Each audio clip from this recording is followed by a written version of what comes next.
pretty hard to see much here, but oh, it is. they did really good. Where are they? They're right there. Just walked right behind me, and easier right over here. Is she asleep? Yeah, everyone's asleep. Just an open ground nest, a bird's nest on the ground, which is what we thought she might be in. You know, once you come right around behind this roof, you get a lot better view. It's real open in there, and you can see what's going on. This is just how they were sleeping, Gino. And see this red tag? We put this in this bear when it was 4 pounds, right? Yep. And now it's grown up to about 30 pounds or something. But this is just how they're sleeping. They picked their head up and looked at us. This is 1. This is 2. See? Oh yeah, And this is 3. See? Oh boy. She got all 3 of them. And where's Mama? She's right here. This is her. This is her This rump. is her rump, and there's her head over here. Okay. See that frost on their fur? It shows how good, well insulated their fur is. This is where And they're breathing, right? It's where the little ones were breathing on her, making this frost. Oh, I see. That's what that's from. So cold. They were breathing on her right there. So what's the why are we doing this? What's the whole idea of the study? Well, this is a good example of probably the most important aspect of the study is to count how many cubs survive to year-olds. These are all just over a year old, 13 months old, these 3 little ones. Last year when we did them, they were 2 months old, just about the size of, I don't know, about 4 pounds, about this big. Next winter, these 2 females and the male will be denned on their own, in their own den. And we'll visit the 2 females in their den next year as 2-year-olds. At that time, they'll weigh about 60 pounds. And I suspect they weigh about 30 to 40 pounds now. And we'll weigh them, but soon. How long do they stay with Mama? They'll stay with her until in the middle of June. And in the middle of June, her hormones will start to flow for go into estrus again. Yep. And at that time, she'll chase them away because it'd be dangerous for them to be with her when she starts attracting big males, and that will be coming soon in the middle of June. So about in the middle of June, that's 16 months old, they go off on their own and live the rest of their life alone. What's the survival rate like for the young ones? Well, on average and long term, what we see is about 2 out of 3 or 3 out of 4. And it varies a lot from year to year, and this is why we actually do have to come out and count them, because to stay at home and in the office say, well, I think the cubs survived well this year, we really wouldn't be able to say that. That would be a pretty wild guess. But to come out and actually count them, here's 100% survival in this litter, and part of that is because this bear is older and more mature and experienced and better at keeping her cubs alive. And so we're not really that surprised that she does have 3 yearlings because she's a good, experienced older mom. Now, what about this warm weather we're having? Doesn't that wake the bears up and they might think that it's springtime and try to go find food?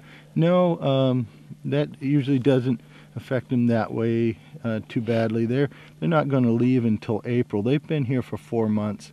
And they still have over 2 months to go before they're even going to start to think about trying to find food. It doesn't trick them at all. It doesn't. They'll go right back to sleep. No, they just lay right here in the rain or whatever. And they're waiting until about the middle of April before they're even going to try to go out and find anything to eat, because really the first things they eat are buds and that are starting to sprout in the spring, and that's when they start. And they know the next thing is going to be green grasses and sedges and green vegetation as that starts to green up. So yeah, they know there's nothing to eat now. Even if it's 60 degrees, they know it's the middle of winter and it's too early to go out and get that and start that. Right now, for them to continue hibernating is the best plan for them, and they do, no matter what the temperature. In fact, when they went into the den, they were in the den in October, and it was very warm when they were in the den this October for periods, but there wasn't enough food to make it worthwhile to stay out and continue foraging at that time. So how come they didn't run away when you guys showed up? The biggest reason is because this mother is older. She's confident in her ability to defend herself. She knew we were here.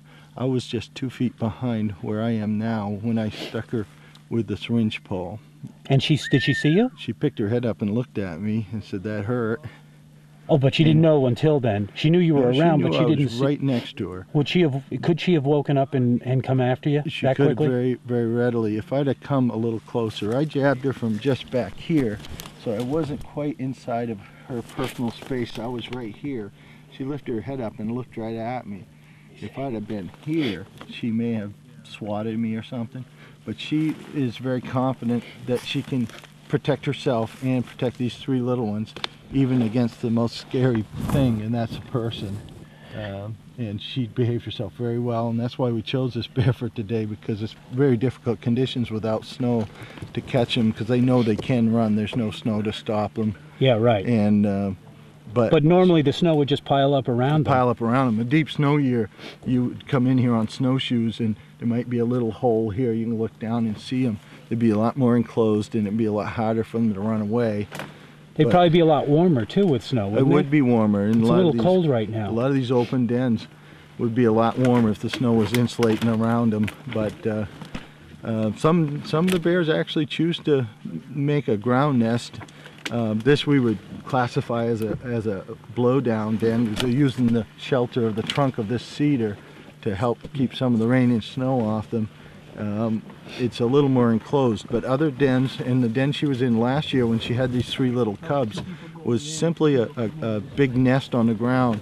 If you look here, this here is bedding that they've collected, right, and they've made what looks like a big bird's nest. And when you take the bears out, you'll be able to see it better, but it's like a big bird's nest on the ground. And when these bears were born in January of last year, they were only about a pound apiece, and at that time they were in an open ground nest, no roof at all, and all the rain and snow all winter long. Not this nest, though. Not this one. They go from nest to nest. They don't stay in the same one. She was about 1.5 miles to the west of us. Why wouldn't she just come back to the same spot if she liked it? Well, sometimes they do, but one reason they may not is because we disturb them there.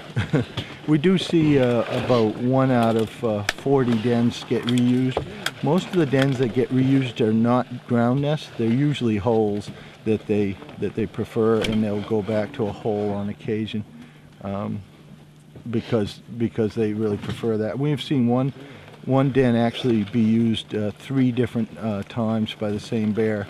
We've seen another den used 4 times by 2 bears that we believe to be sisters. We're not sure. So you do have some reuse of dens, but it's fairly unusual.